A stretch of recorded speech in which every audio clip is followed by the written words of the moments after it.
Hello, everybody, and welcome back to the Offbend podcast. This is our second installment of hopefully a long series of installments. Today, we've got some interesting things to talk about.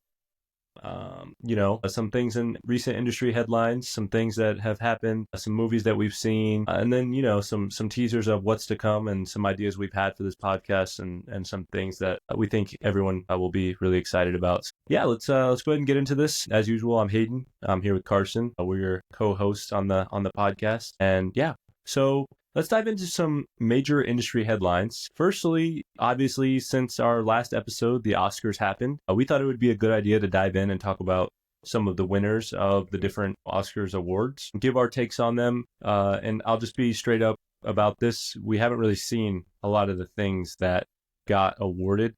Not because we're, avoiding them for any reason. It just, didn't work out. We haven't seen them yet. But we'll kind of go through those and, give our take on the award itself and maybe some of the runner-ups if we think, we have seen something and somebody deserved it in our opinion. But yeah, so I've got the list pulled up here. I'm just going to go through the kind of main ones and, we don't have to go through every single nominee and every single award, but, the ones that stand out to me just on the list. So the first one is actor in a leading role. So this one went to Adrien Brody for The Brutalist. Some nominees, we had Timothée Chalamet in A Complete Unknown. We had Coleman Domingo in Sing Sing. We had Ralph Fiennes in Conclave, and we had Sebastian Stan in The Apprentice. Carson, have you seen any of these? Conclave. I saw Conclave. Right. We talked about that in the last show.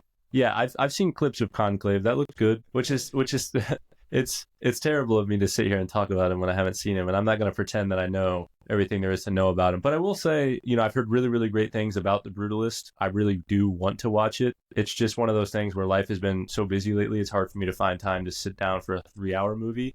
I can usually squeeze in an hour and a half, 2-hour movie, but a 3-hour movie is like a little bit more of a commitment, obviously. But from what I've heard and, from things I've seen with the pianist and, roles like that, Adrien Brody's a phenomenal actor. So I'm sure he did a wonderful job. I'm sure the film is really, really great. And it was only a $10 million budget, actually. So that's, I think, the most impressive thing to me. Super low budget movie, which means that you think about it, like Timothée Chalamet probably made more than 10 million for his role in the Bob Dylan biopic, just his own salary. But that's the whole cost of The Brutalist with that. I know it's come under fire a little bit because of some AI that was used either for audio or visuals, generative use, or something like that. I'm not really too sure, but I know it was used and people don't like that. And obviously we're pretty against that, but I'm not going to hold that against the movie unless they're literally spawning in CGI like monsters and stuff that were fully AI generated. That's kind of where it gets a little bit out of hand. But if it's just stuff that's genuinely going to make the movie better and it's actually going to help, and they're using it as a tool in the toolbox rather than to fully create something from scratch, then I think we should give a little bit of leeway to that, because I'm sure a lot of work still went into the movie. But anyways, we'll move on from that. Again, I haven't seen any of those. Not too much to say. Carson, you've seen Conclave. Do you agree that Fiennes did a good job? He's the main guy. He's the lead. So what do you think? I think his portrayal as somebody who is a devout Catholic and is a cardinal, and I think he did a really good job, and he really kind of took in that role of what his position was. It was to basically be the lead, like almost leading the other cardinals in the vote. And I think he did a really good job of making sure everything was going smoothly. And obviously you haven't seen the movie, so I don't want to like spoil too much, but some stuff that goes on, like he has to basically be in control and make sure he gives everybody the full details of what's going on so they can actually get the right vote and get the right pope. Yeah, I think that's the interesting part of it for me. Like, I don't know too much about Catholicism in general, and especially not as far as it goes with the history behind like the Pope and the Vatican and all that kind of stuff. And I know there's a lot of deep history surrounding Catholicism in general, especially, obviously all the things that Catholics believe, that goes way far back. But even beyond that, Catholicism as a religion, kind of the modern Catholicism, Roman Catholicism, all that kind of stuff, it goes back quite far. And there's a lot of, I don't want to say lore because that makes it sound like a movie or something, but there's a lot of like historical context there that I'm not fully up to date on. So I think maybe watching that could help me put some pieces together. I don't know. Yeah, it's sad to say. I mean, the Pope right now, I haven't really heard too much updates, but he's been sick, and I hope he gets better. But I mean, just like in recency, like the movie will definitely help kind of show what would be the process if he does end up dying. Obviously, I don't want that to happen, but just to show that like is what's going to happen if he does. Yeah. Sure. Yeah. No, I did hear about that. I haven't. It's probably a good thing. I haven't heard anything else about it in like a week or two now. So that must mean. I mean, I'm sure if his condition was getting a lot worse, there would be more headlines about that. So I think maybe it's a good thing that it's kind of been radio silence. But he is quite old. Didn't the last pope stepped down before he died, right? Like he like retired essentially. Yes, I can't remember his name, but yeah, he stepped down. I couldn't even tell you. It might have been Benedictine. I could be totally wrong. Pope Benedict. I think Benedict sounds right. Yeah. So that I mean, I'm not saying this one will do the same thing because that was a pretty unprecedented move. But I mean, I'm interested to know now, like especially I'll watch Conclave soon, but like, is the process the same if the Pope's not dead? Do they kind of preemptively hold these meetings and whatnot to decide on the next Pope while the other one is still like thinking about retiring in that circumstance? And again, it's only happened, that one time. So at least that I knew of. So I don't know. It's kind of interesting. I definitely want to watch it. And again, I want to watch The Brutalist. I want to watch A Complete Unknown, Sing Sing, and The Apprentice. I want to watch all these. They're all on my list. I just haven't gotten around to them yet. But anyways, we can move into actor in a supporting role. So the winner was Kieran Culkin, who was in A Real Pain with Jesse Eisenberg. So that's that movie where they go to Poland together. I really want to see that as well. Some nominees, we had Yura Borisov, who was in Anora. We had Edward Norton. We had Guy Pearce, and we had Jeremy Strong. So Norton was in A Complete Unknown with Timothée Chalamet. Guy Pearce was in The Brutalist, and then Jeremy Strong was in The Apprentice. It's basically the exact same movies, just subbing out Conclave for A Real Pain here. Again, I haven't seen most of these, but I've heard really, really great things, and I'm really excited to see these. It's good that there's stuff on my list that I haven't seen yet, but I do want to see The Apprentice. I just got done watching A Different Man, which is another Sebastian Stan movie that came out this year, so I'm kind of excited to see The Apprentice as well. It's an interesting story, and kind of dives into the history of Trump as a person, fictional or otherwise. I still think it could be an interesting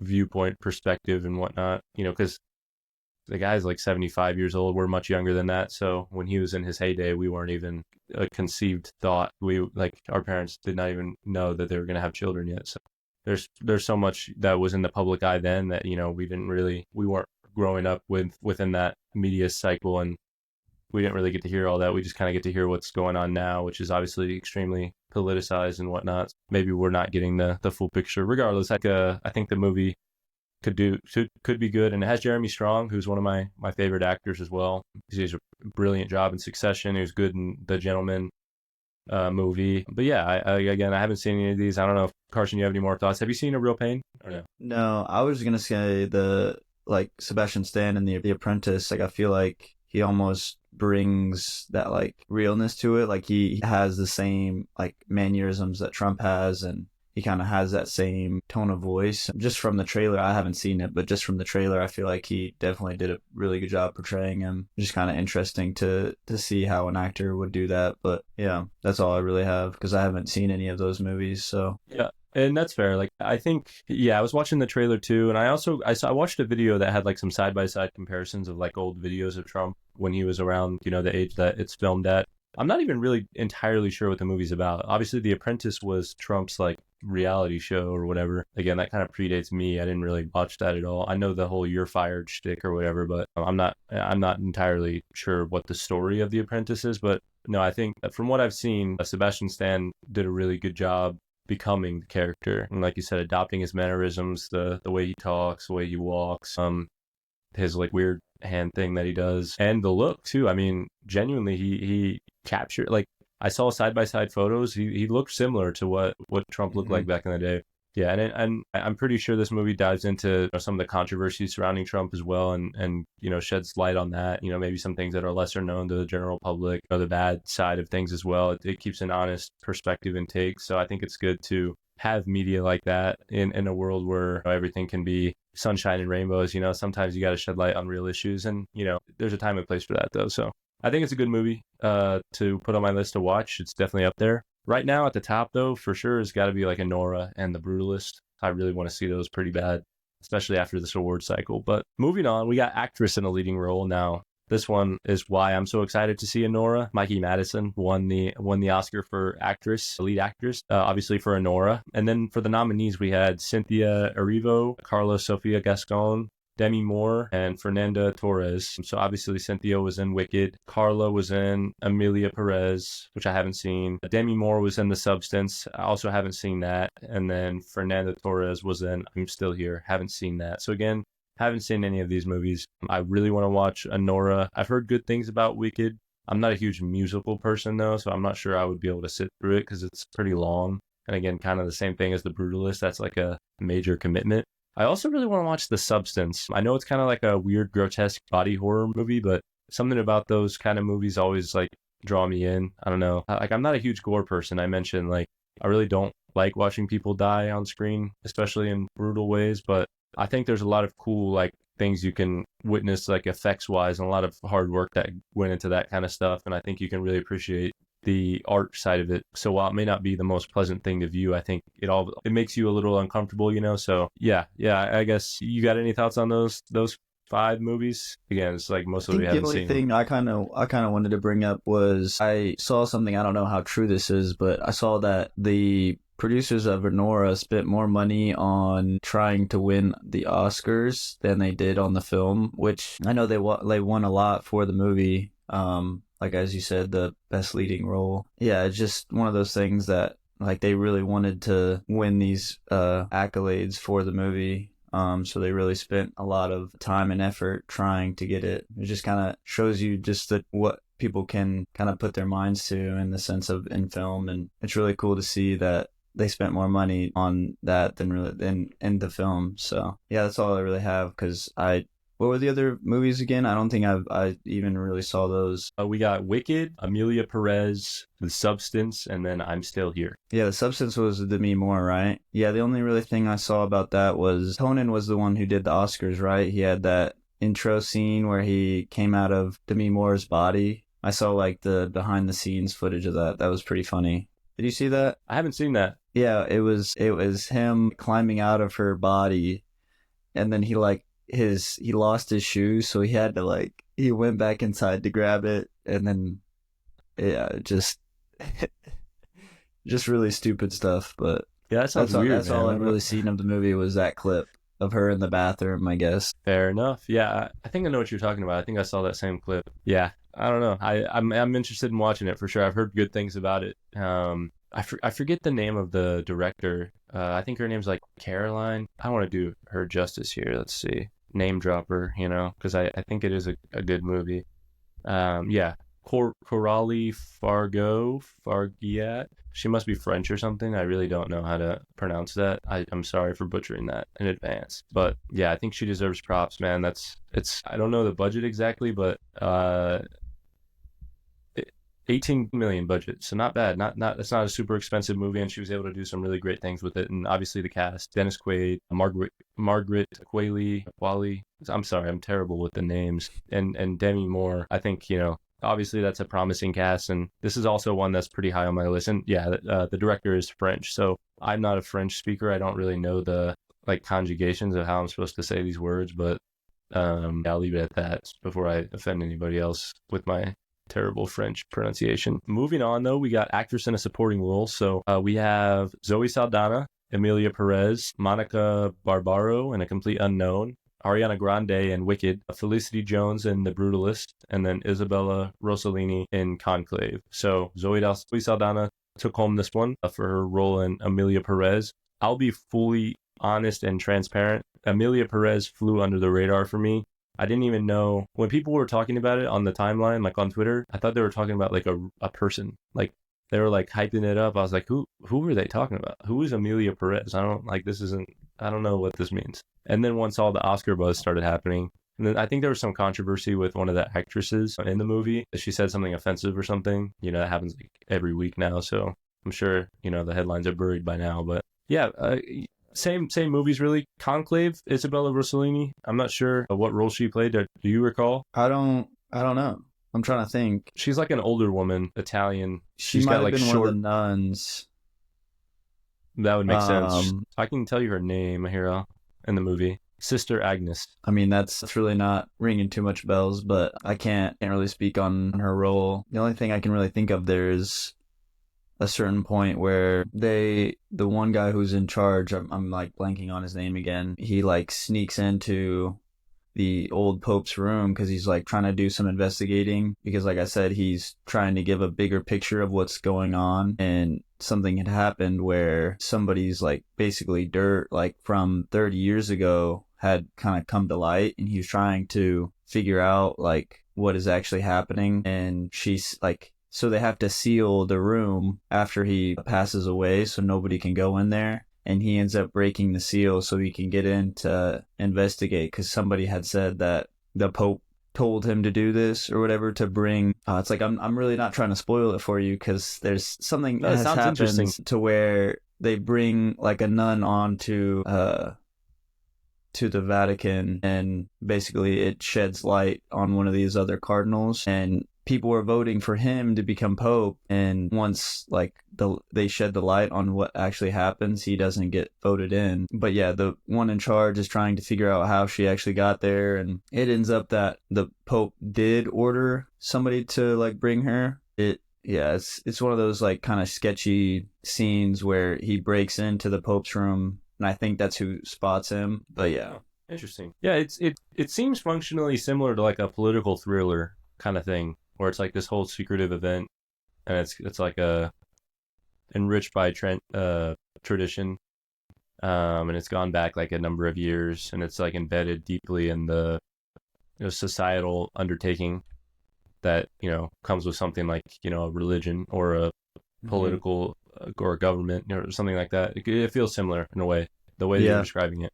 Definitely sounds interesting. It keeps going to where like the one in charge kind of gives all the information out to the cardinals so they can see the big picture. And so there's almost like a heated argument, and that I think that's who the sister speaks up, and she basically she's not supposed to speak up, I guess, is what she says, but she kind of puts all of them in their place, like, hey, like, we're supposed to be almost the holy of the people who are holy and stuff, and it kind of like brings them back down to earth. And yeah, it's just one of those scenes that like she speaks her mind when she's not supposed to, but it helps drive the movie. So I think that's who Sister Agnes is. I could be wrong, but she's like, when you look up the cast on Google, she's the second person, so she had a pretty prevalent role, I would assume.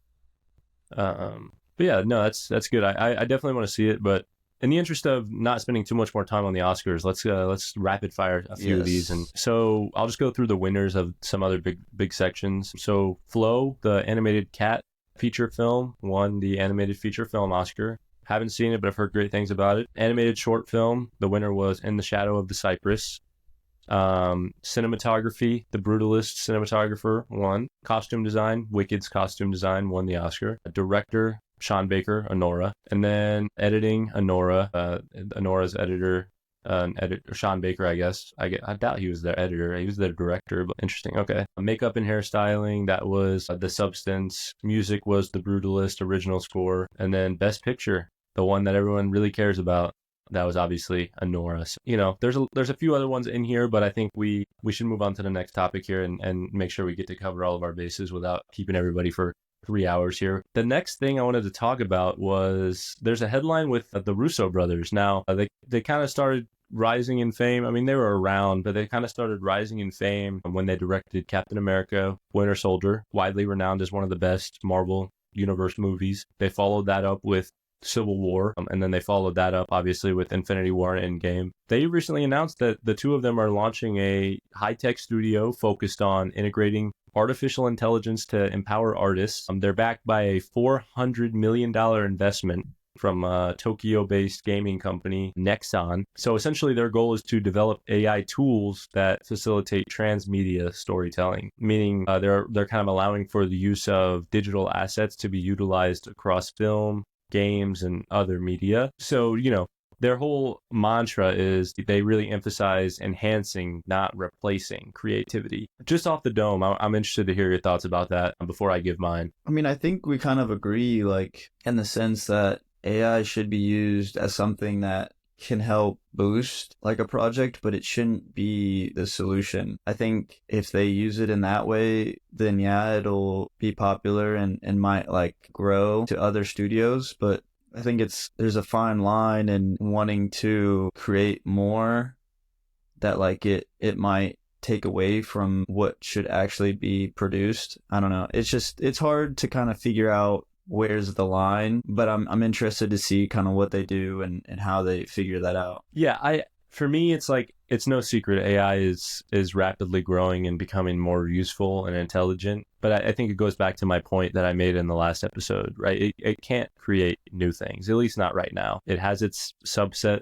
training data, and that can grow and expand to have billions of parameters. And some people may use the argument of, well, humans are really just rearranging things too, especially in film, right? Like you see, there's a long history of film. Everything's been done. I disagree with that. Fundamentally, I disagree. I think people are creative and they can think of new things and ideas can come to people and epiphanies can happen. It's not possible for computers. It's a structural limitation of artificial intelligence as a machine learning model or deep learning and neural networks and all that kind of stuff. The underlying infrastructure and technology that goes into that, it makes it impossible for novel ideas to come out of that. And so that's why I'm so against, I mean, that's not the only reason, but that's one big reason why I am so wildly against using AI in filmmaking. The other reason is it's art. It's art, and art is human. And I think when you start to replace that with technology, and there's a difference, right? When the iPad came out with the Apple Pencil, okay, suddenly artists can create things digitally. That's a technological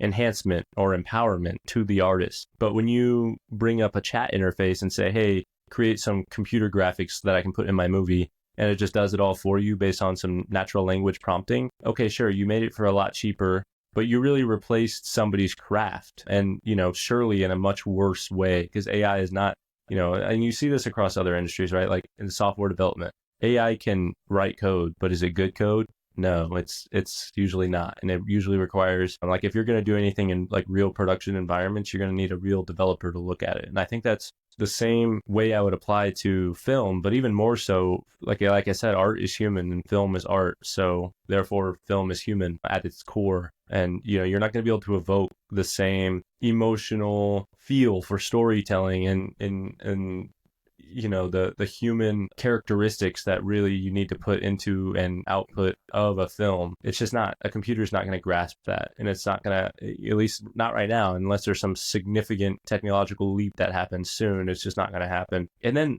obviously on the bottom line, it's replacing people's jobs. I mean, these are people's livelihoods. These things are expensive to do. They are high skill tasks. People take years and years and years to learn how to do these things well. And they do it for low rates early in their career, so that they can build up to being good, sought after industry talent. And that takes a long time. And it's a grueling, competitive, cutthroat process. And that's how they feed their families, right? So when we are saying, okay, we're just going to hand this off to a chatbot or, a model, it's kind of like a slap in the face to those people who work so hard to be in that position. And you're accepting a lesser quality work just to cut a few corners and save a few bucks. So for me, we're never going to use AI in our films. That doesn't mean we won't use it internally to like summarize meetings and stuff like that. It's useful for little gimmicky things like that. Like when we have a meeting and it'll automatically take notes for us. That's different than, generating a script or generating graphics or generating lumetri scopes or, things like that, or After Effects, motion, all that kind of stuff. It's all, that should be done by a professional, not an AI model that's a generalist. But anyways, best of luck to the Russo brothers. I think they're really good directors. Our next topic though kind of shows where they fell flat a little bit recently. So The Electric State, it's a new movie released on Netflix, produced by Netflix. It's a Netflix original. All right, so I want you to guess the budget of this movie, The Electric State. It's got Millie Bobby Brown, Chris Pratt, Ke Huy Quan, Andy Muschietti, Stanley Tucci, and Anthony Mackie, to name a few. Directed by the Russo brothers. Just ballpark. You give me your best guess at the budget based on that cast. I would have to guess around 40 million. Not even close. Not even relatively close. This number is staggering, so hold on to your seat. It's $320 million. And now, based on that, I want you to go ahead and guess the critic score on Rotten Tomatoes. Hold on, how I'm just confused how they made that budget of a film but produced it on Netflix. Bro, Netflix is loaded. They're like one of the No, highest I'm just rated. saying, like, if they don't have the box office, I don't know. Well, it's all subscription revenues that subsidize it. Oh, I see. What was your question again? What do you think the critic score was, like, percentage-wise on Rotten Tomatoes for that movie? Low as fuck, like 25%. Worse, actually, 15%. Oh, wow. They spent that much money on a terrible movie. And granted, I'll give it the benefit of the doubt. The audience score is much better, 73%, but still, $320 million for this movie that most people have never even heard of. That's actually ridiculous. Like, what was it is the called point of again? that? The Electric State. I can't believe it, really. Your guess is as good as mine. Honestly, I don't know. That tells you all you need. Like, why did they spend so much money on this movie? It genuinely makes no sense. I can't believe it. In lieu of talking about that for the next 20 minutes, let's just leave it at what was going on there. That's never going to be our approach to filmmaking. I think the sweet spot for good quality movies is, around 17, 18 million, all the way up to 60, 70 million, depending on what kind of graphics and visuals you need, the talent that you want to attract, things like that. But I feel like if 320 anything, we would co-produce something of that stature than alone. Like that's insane. 320 is just like an insane risk because movies are already hard to make your money back. That's like setting the bar so high. It's essentially got to make like $1 billion in the box office to cover that in the marketing. But I guess it's Netflix, so it's a little bit different of a revenue model, but still. That's egregious. But yeah, we'll leave that there. We'll move on. So one interesting thing that's been, announced a few months ago and has gotten a lot of buzz lately is The Studio, a show by Seth Rogen and Evan Goldberg, a creative duo behind basically all the things that Seth Rogen is in. Not really all of them, but a lot of the projects. I think they're longtime childhood friends, or at least like they met in their teenage years or something like that. And Superbad is based on them. Seth, Jonah Hill's character, and Evan, Michael Cera's character, actually. It's got 96% on Rotten Tomatoes critic score with 28 reviews. So it sounds like it's pretty good. Now, this is all like early access screenings and whatnot. But I'm really excited about this. I'm a big Seth Rogen guy. I think he's hilarious. I think the stuff that him and Evan do together, obviously brilliant work. Superbad is just one example of that, of countless examples. He's just a guy you turn on when you want to watch something funny and you don't want to think about it too much. You know what I mean? Yeah, just to, like, not to interrupt you, but I feel like from what the trailer I saw, it almost kind of is going to show his range. Because I feel like we mostly see him in stoner, like, comedy, like, films that are almost like his actual personality, and he's not really doing a lot of acting. Not that that's a bad thing, but that's just kind of, he almost stays in his little niche. But I think it'll be good for him to kind of get out of that and show us what he can really do. Oh, for sure. Yeah, and I'm super excited for that too. It seems like it's going to have a little bit of a dramatic aspect, but it's also like satirical, like on the film industry at large. So I think it'll be really cool. But yeah, I'm super excited about that. There's not a whole lot we can say about it right now because we haven't seen it. But, once it comes out, debuts March 26th. I think that's in 11 days. I don't know if Severance will still be going on by then, but this one. I really don't know the release schedule either. Is it going to be Thursday nights, the same as, or Friday mornings, I guess? I can't remember. What did you say Eastern? It's being released on? Was it Max? Apple TV Plus. Apple TV. Oh, Apple TV. Yep. So, and that's what Severance is on, yeah. Yep. But I'm curious if Severance is going to end first. I think Severance has 2 more episodes, but it might have 3. I can't remember exactly. I need to see that. I need to watch that too. Oh, yeah. Yeah, it's really good, dude. You should definitely watch it. I'm going to watch the latest episode later tonight. It came out yesterday. I'm excited about that. But yeah, and then the next thing, and this will be the last kind of headline we'll talk about, is there's a story I read on the Times. It's titled, Someone's Losing the Plot, but is it Hollywood or Netflix? So it says, the byline here, the subtitle, whatever. An Oscar winner says there's nothing like watching on the big screen, but not everyone sees it that way. Off rip, I agree with that. I think when you go to the theater, there's nothing like that experience and the ambiance that comes with it, the popcorn and everyone sitting together in a large room, mutually digesting the same content as one another. There's something unique about that experience. And people just don't have IMAX theaters in their house either. I mean, that's obvious, like the big screen, the unique aspect ratio, the insane sound systems and super high quality projection systems, the projectionist. There's so much that goes into the theater. But the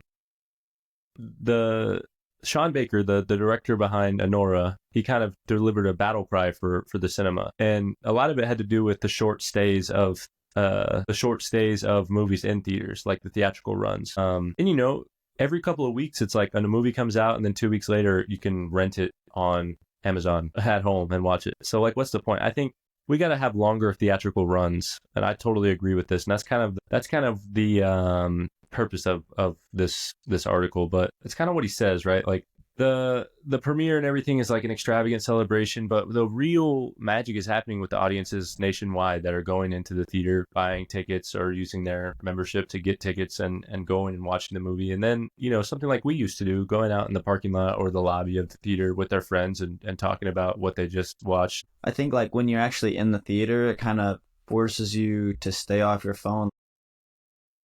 All right, everybody. We've had some severe technical difficulties, so if this actually gets uploaded, it would be a literal miracle. But anyways, we're going to go ahead and move into our film review segment. We're going to have to quickly move through this, and, you know, we hate to rush things, but unfortunately, the technical limitations that we're experiencing right now, it's just not feasible to spend a bunch of time on this.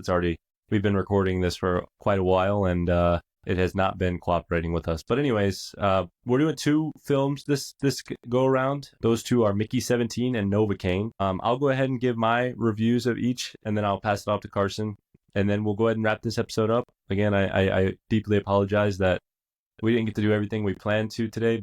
You know, hopefully we can address these problems going forward and make better episodes. So anyways, Mickey 17. I saw this on opening Thursday night. And I really, really liked it. I was really excited for it, and it didn't disappoint. You know, admittedly, I was there pretty late on Thursday night, and I definitely dozed off a couple of times, but that wasn't because the movie lacked substance or interest. It's really just because once you put me in a dark theater past 10 p.m., I honestly become narcoleptic. But for the 90% of the movie I did see and didn't fall asleep for, I was a big fan. I think the satire was really in your face, but in a tasteful, funny way that kind of endeared you to the characters, the so-called resistance, if you will.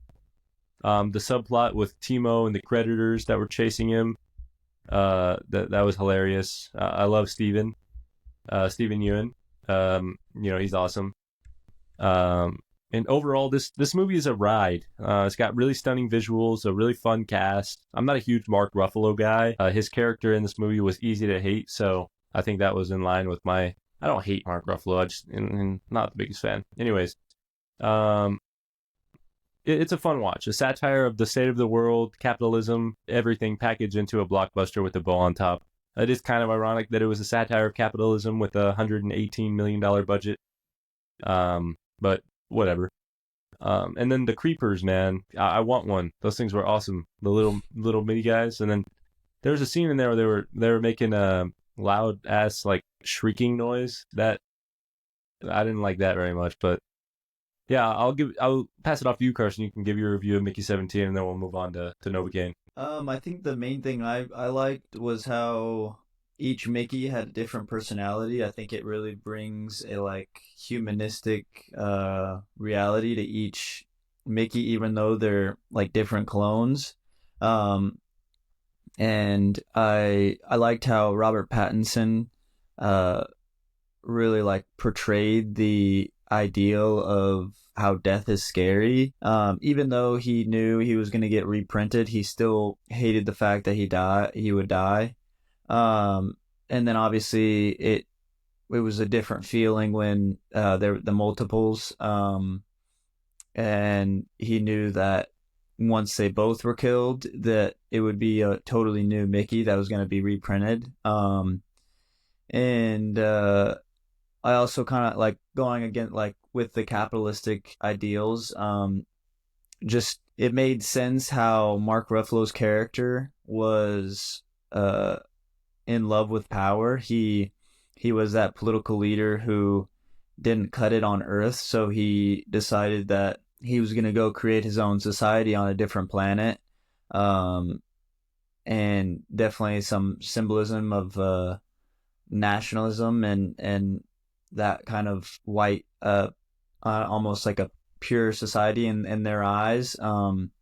Definitely kind of allows the flow of the movie to get to a point where the people on the ship are gonna not want them to be the leaders anymore. They are not good leaders because they cannot lead everyone in the same area or the same direction. They almost are going in their own direction, and can't see that everyone can work together to build a society together. So they're gonna have to be kicked off, or killed off, or however it happens. Obviously, they both die, but um, yeah, I like the movie. Are we giving our ratings now, or should we wait until we say Yeah, what we? yeah. By all means, out of 5, what would you say?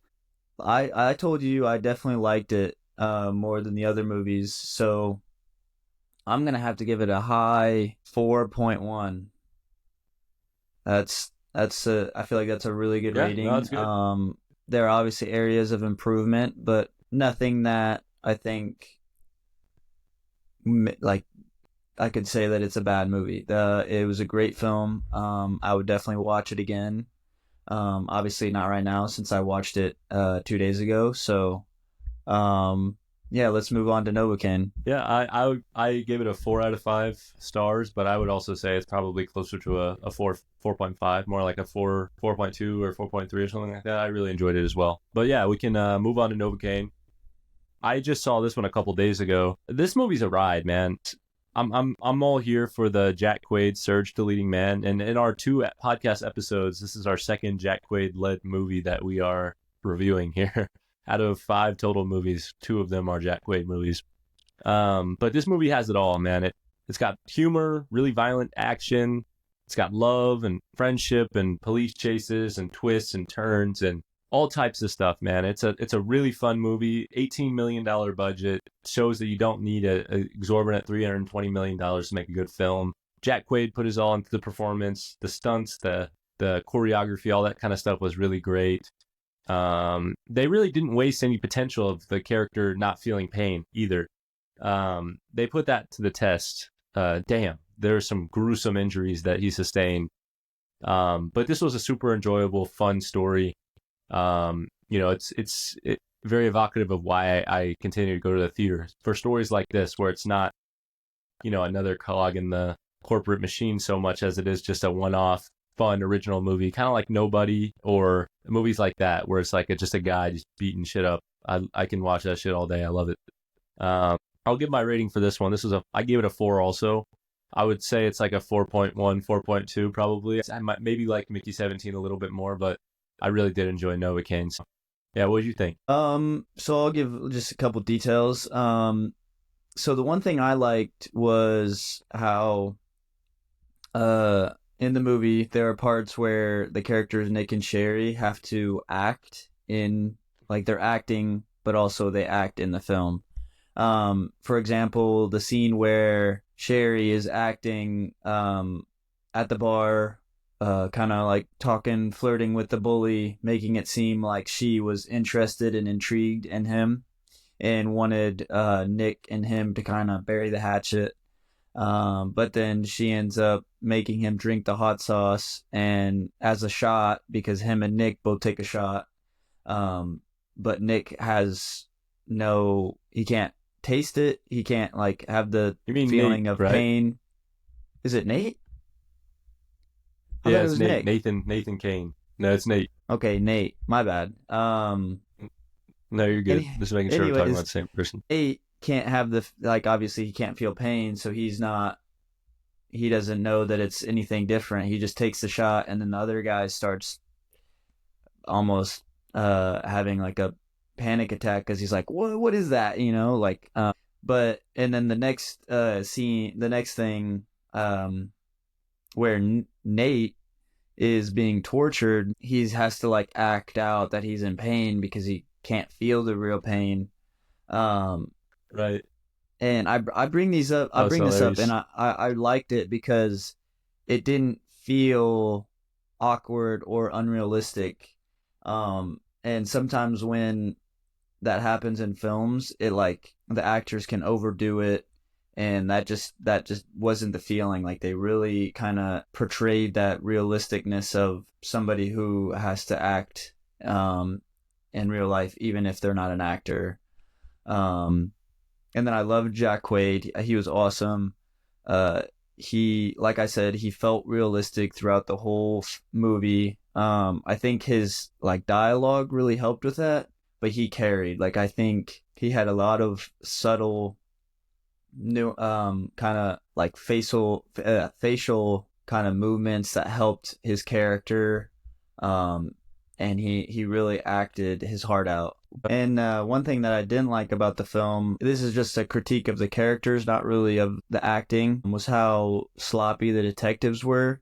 And the scene where they kind of almost are finishing the film, but they're in the mechanic's body shop and they come in and shoot Simon, and then they start putting the handcuffs on Sherry, and they release the vehicle off of Nate, and the medics come in and taking him away, and then Simon ends up shooting the detective in the neck. I almost feel like the detectives should have first put the handcuffs on Simon, because they only shot him in the side, and it's almost like they were like, oh, we just shot him in the head, he's dead. No, he's not. Like, he might be just on the ground, like wincing in pain. Like, you should make sure you take away his weapon, like secure that, and put handcuffs on him, because he is the main like villain. Obviously they don't know that to a certain extent, because they also have to arrest Sherry and Nate. But that was just one of those things that, like, I was surprised when it happened, when that detective got shot in the neck, but then I was like, oh yeah,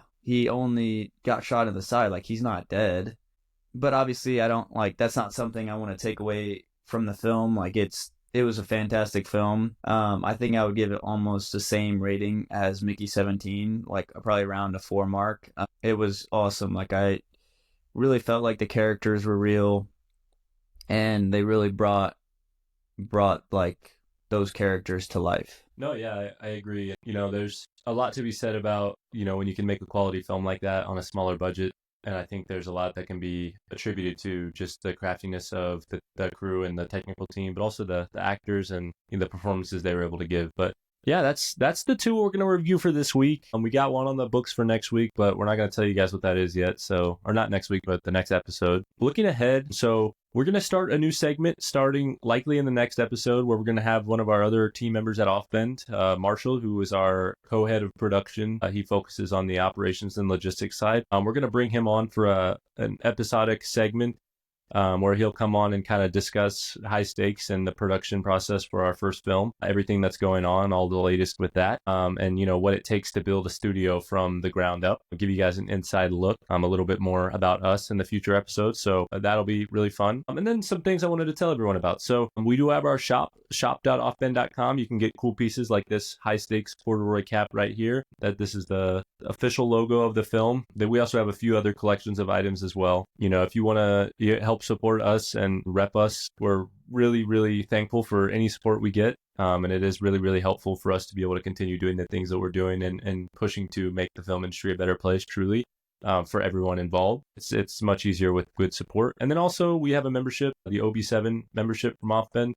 It is $8 a month or $72 a year, which translates to $6 a month. And for that low price, you get free popcorn once a month at the movie theater, which can average between $9 and $15 depending on where you're at. So it already more than pays for itself, and we priced it that way on purpose. In addition to that, you get other perks such as an official membership card sent to your house. You get discounts on everything in the shop, and it stacks with other discounts. It's a 12% discount, but if you have a 20% coupon code that you get for some other reason, it will stack.